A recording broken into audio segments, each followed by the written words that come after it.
This is one of a series of good answers presentations, offering evidence to refute skeptical challenges to the Bible's accuracy. Critics of Christianity have often charged that the Bible is riddled with historical inaccuracies, or that it contains errors on scientific matters. Yet when the evidence is examined, we find again and again that the critics themselves are in error. Sometimes it's simple ignorance of the biblical text. Frequently, it's the skeptic's unfamiliarity with history or archaeology, or the relevant science. But whatever the specific reason, we regularly see that the Bible is vindicated and the critic is confounded. The Bible is, as has often been said, the anvil that has worn out many hammers. Prophecy is a somewhat different matter. Many of the book's prophecies seem to deal with what is still future. For these there can obviously be no test of their validity. We may only wait and see. But some can be judged against the record of history.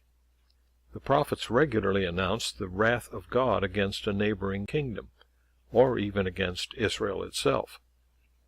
And here we may be able to put their prophecies of judgment to the test. Let's see what Ezekiel had to say about the city of Tyre, and what indeed happened to it in the years that followed.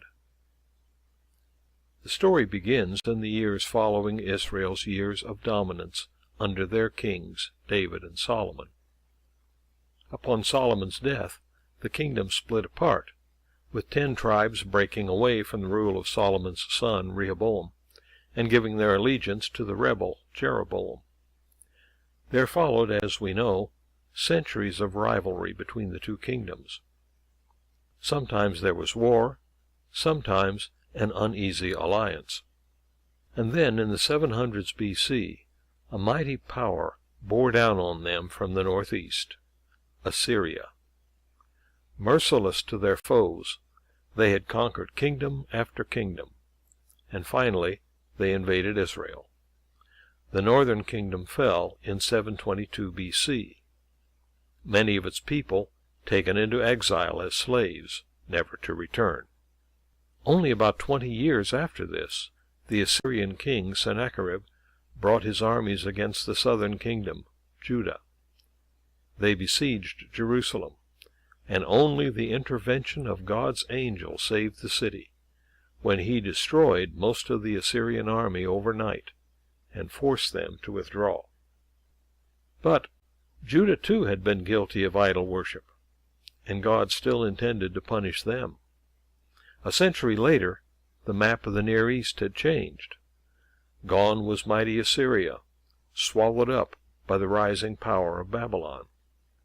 And it was the armies of Babylon that now descended on Judah. At first, in 606 B.C., they only demanded tribute.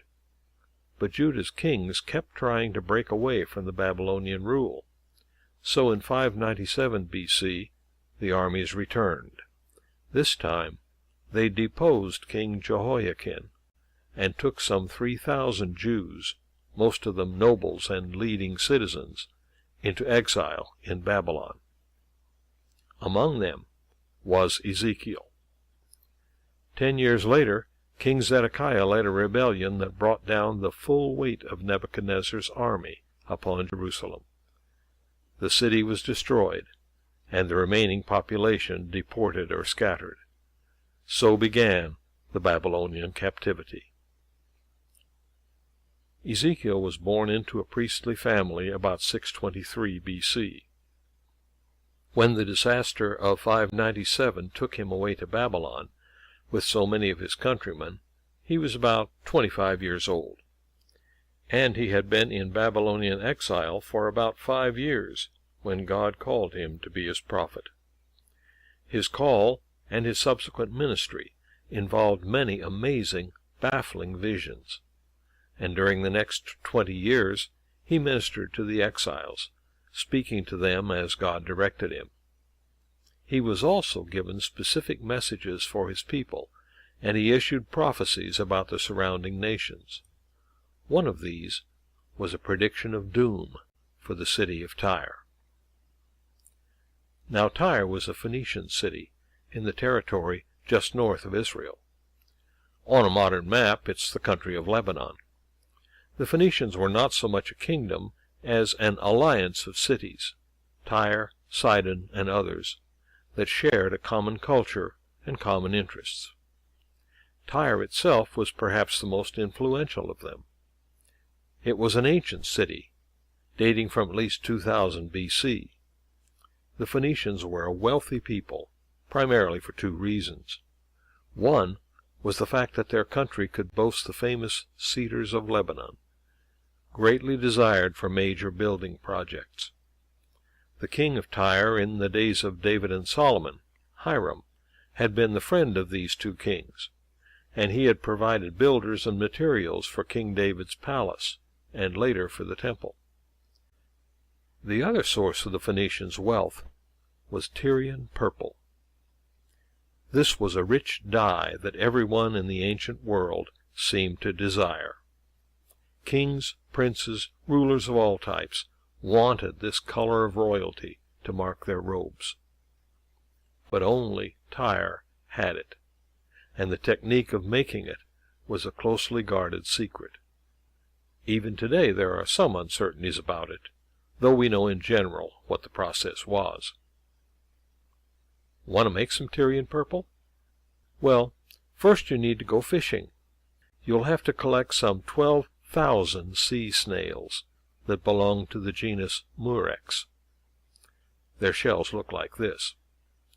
Next, the snails die and begin to decompose slightly. This part's a little messy, because the remains of the snails are to be squeezed to extract a purple substance from them. Now comes the uncertain part.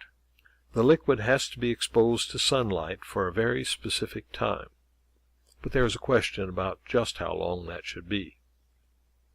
That's it.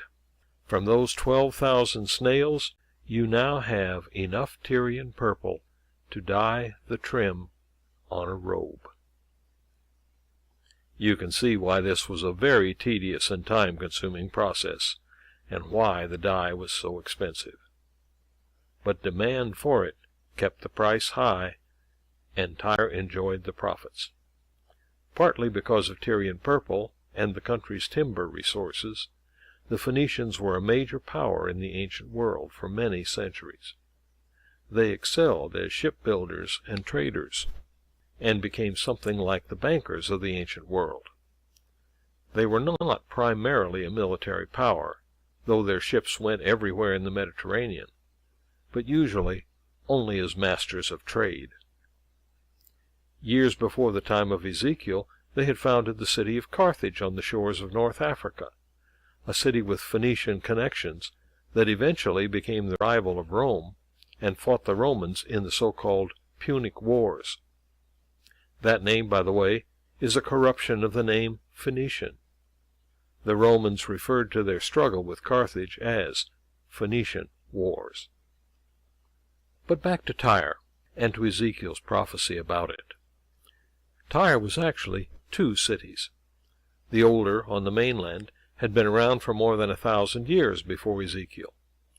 Eventually it grew enough to establish a second Tyre, on an island just 1/3 of a mile offshore. The two of them enjoyed the profits of a trading empire for centuries, but their days were numbered. Here is what God said about them.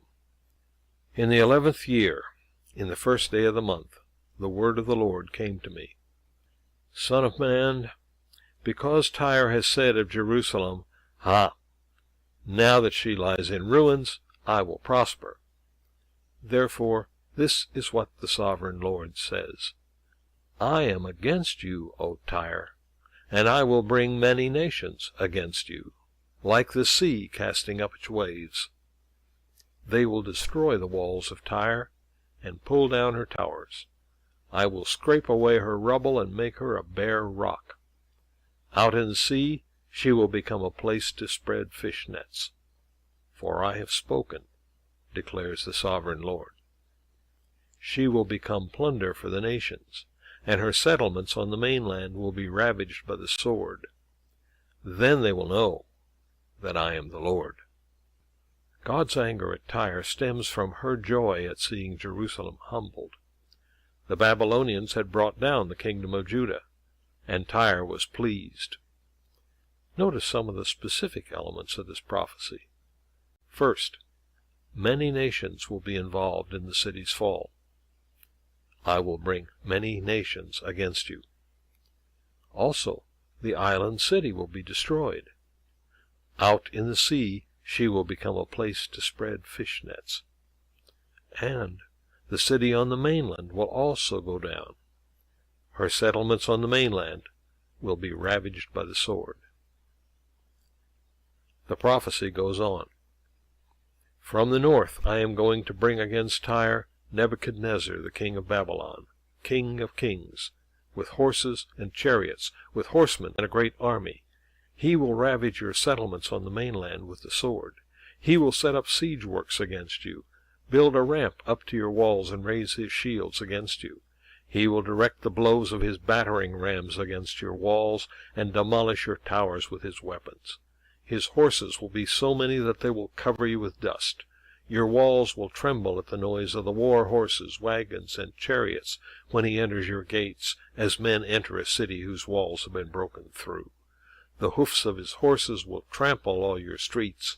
He will kill your people with the sword, and your strong pillars will fall to the ground. Here we see more specific elements.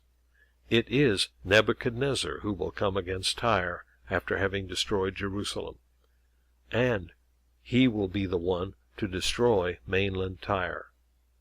As the text says, he will ravage your settlements on the mainland. And there is a bit more to Ezekiel's prophecy. They will plunder your wealth and loot your merchandise. They will break down your walls and demolish your fine houses, and throw your stones, timber, and rubble into the sea. I will put an end to your noisy songs, and the music of your harps will be heard no more. I will make you a bare rock, and you will become a place to spread fish nets. You will never be rebuilt, for the Lord has spoken, declares the sovereign Lord. Something curious has happened here. Up to this point, the prophecy has been about Nebuchadnezzar himself. The text says repeatedly, he will ravage, he will set up siege works, he will kill your people. Now, suddenly, in verse 12, it becomes they. The switch of pronouns here is not accidental. Some others are now the aggressors. They will break down your walls and demolish your fine houses and throw your stones, timber, and rubble into the sea. And finally, you will never be rebuilt. Here in Ezekiel's prophecy we have the doom of both mainland Tyre and island Tyre. Nebuchadnezzar's army will destroy the mainland city, and some others will bring about more destruction. And finally, Tyre will never be rebuilt. What happened then to the cities? In 586 B.C., fresh from his triumph over Jerusalem, the Babylonian king turns his armies against Tyre. But it is strongly fortified, and in this period of history, taking a well-defended city was immensely difficult. This was long before gunpowder cannons and other weapons that made walls obsolete. Despite the power of his army, Nebuchadnezzar had to conduct a long siege of mainland Tyre. It took him 13 years, in fact, to conquer the city. He destroyed it, but he got little for his effort, because in that time many of the people slipped away, and taking their wealth with them, made their escape to island Tyre. The mainland city was left in ruins, but here the Babylonians could do no more. They had no fleet, and the Tyrians on their island remained safe from the frustrated king. He eventually headed south to Egypt to continue building his empire. So then, what part of Ezekiel's prophecy has been fulfilled? It had identified by name the king who would besiege Tyre and destroy the mainland city, and that happened just as predicted. But what about the rest? The prophecy spoke of many nations that would come against Tyre, and that Tyre on the island would also be destroyed. And strangely, they would throw your stones, timber, and rubble into the sea. Who would do that? And why? Who would have the motivation to do something so pointless, or the labor force necessary to do it? Some may know the answer. Alexander the Great.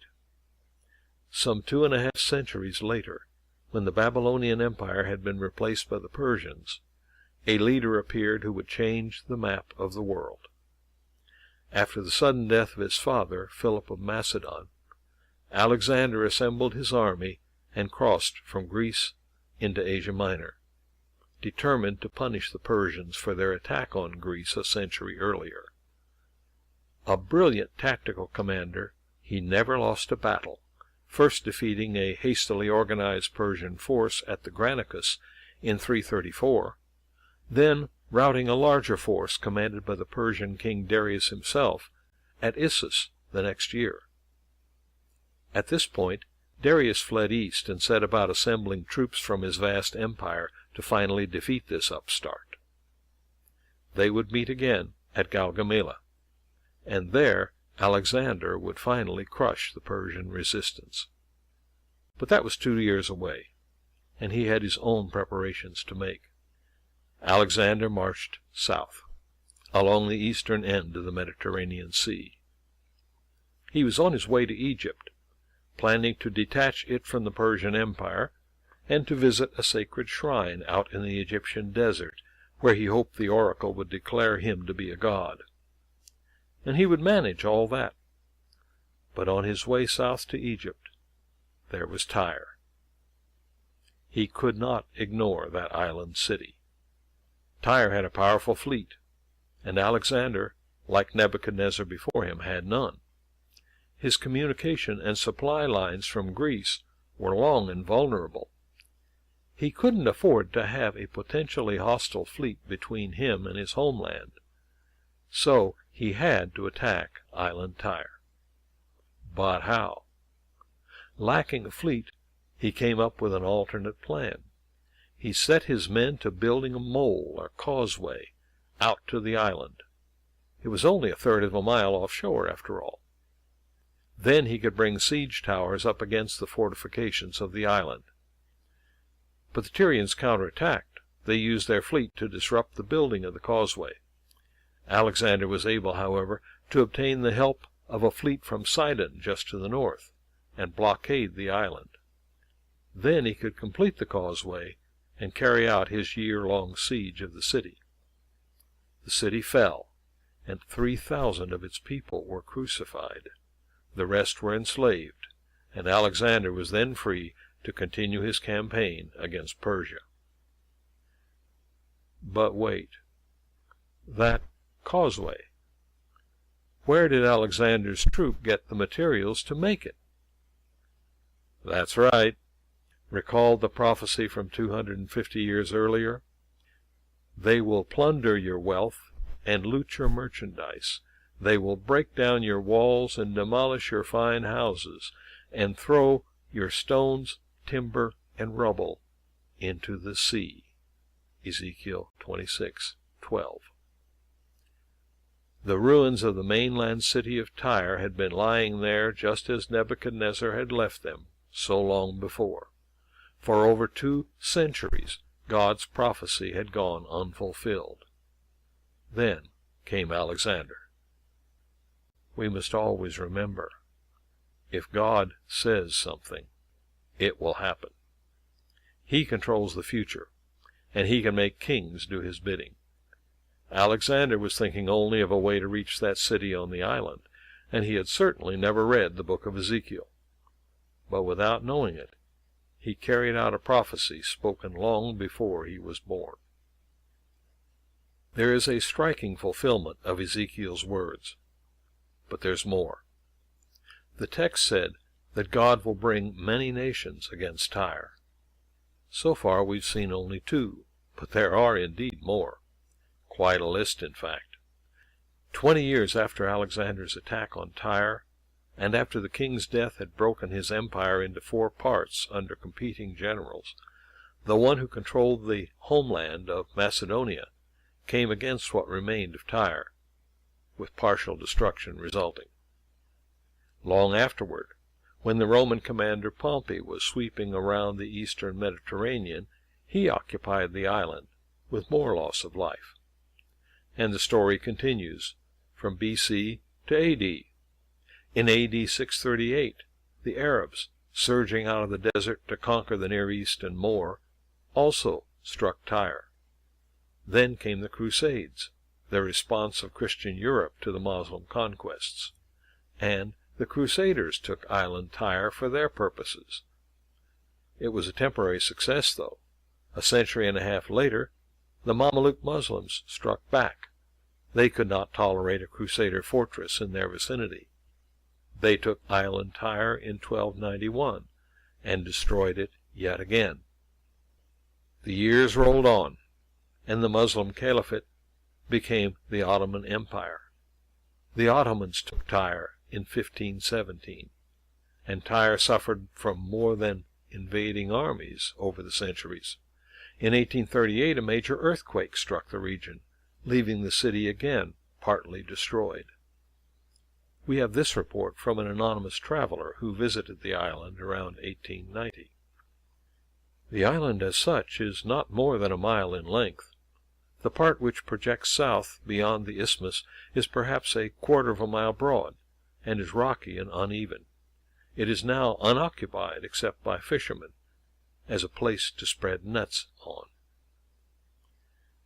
Ezekiel's prophecy about the island, almost 2,500 years old, seems to have found fulfillment at last, if God says something.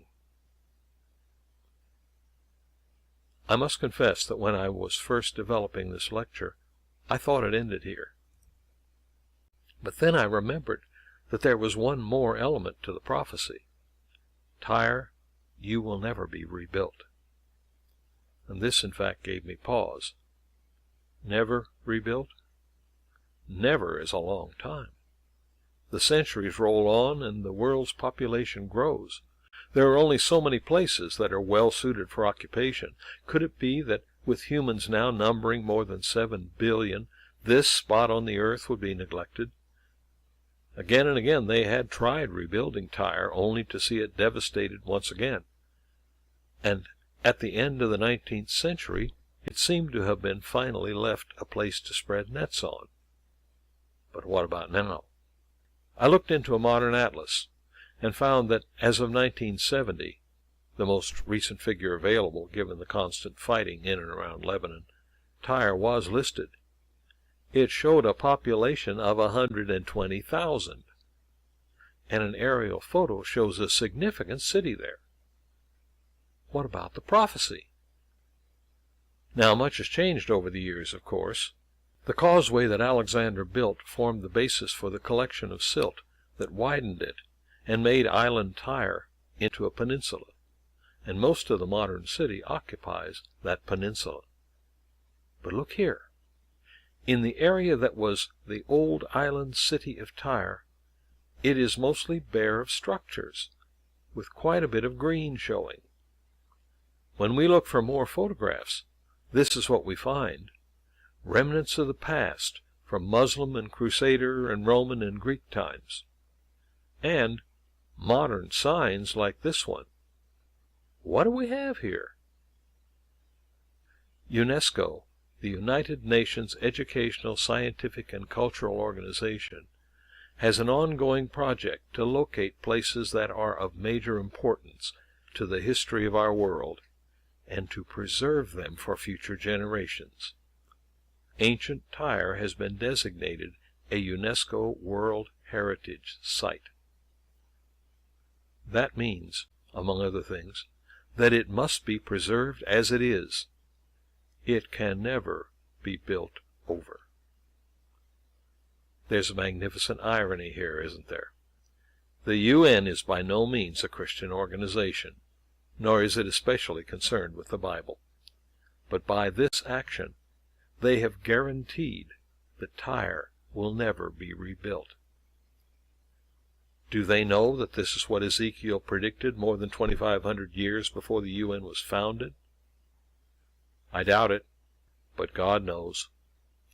And the one who controls the future and uses kings to do his bidding has shown his hand once again. Tyre, you will never be rebuilt, he said. And if God says something.